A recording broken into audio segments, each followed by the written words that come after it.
y'all, Rick Sky here, and this is how to remove the water flow restrictor from a Speakman shower head. Now I'm using this Speakman shower head.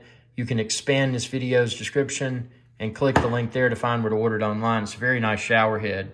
But saying that it's a very nice shower head and trying to use it with this water flow restrictor installed would probably be a less than desirable experience.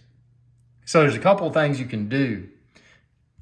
You can choose to remove the entire kind of grayish white piece right here, or you can just remove that rubber ring, that black rubber ring. What I would encourage you to do first, if this is something you choose to do, is try it with the rubber ring removed only first. And if that doesn't give you the desired pressure, then what you could do is you could screw a wood screw into this piece right here and then get a pair of pliers and pull the entire whitish gray piece out.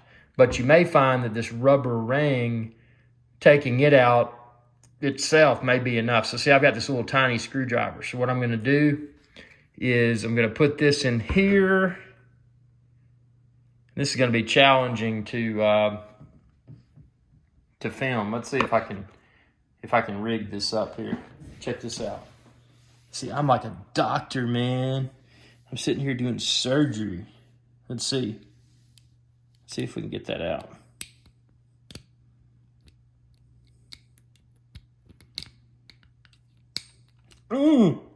Ouch! You forgot the anesthesia.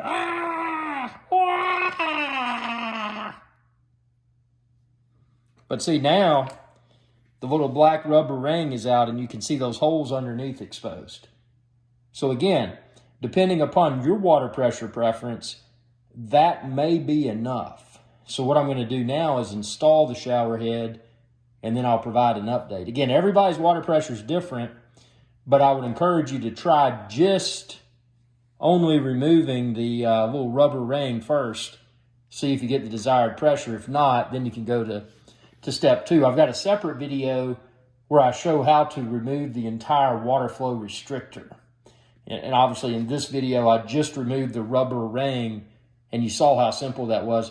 And by the way, I've linked this little screwdriver like I used within this video's description too. So you can check that out. And I don't know how hard this would be to put back in, but I'm assuming you might be able to put it back in since we didn't structurally change the device in any way. We just popped that rubber ring out.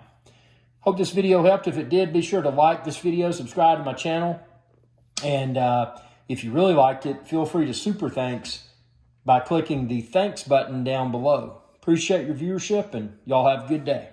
Hey y'all, Rick Sky here. I hope you enjoyed this video and please be sure to subscribe to my channel, and when you do, ring that bell icon to be notified whenever I post another video. Thanks for your viewership and y'all have a good day.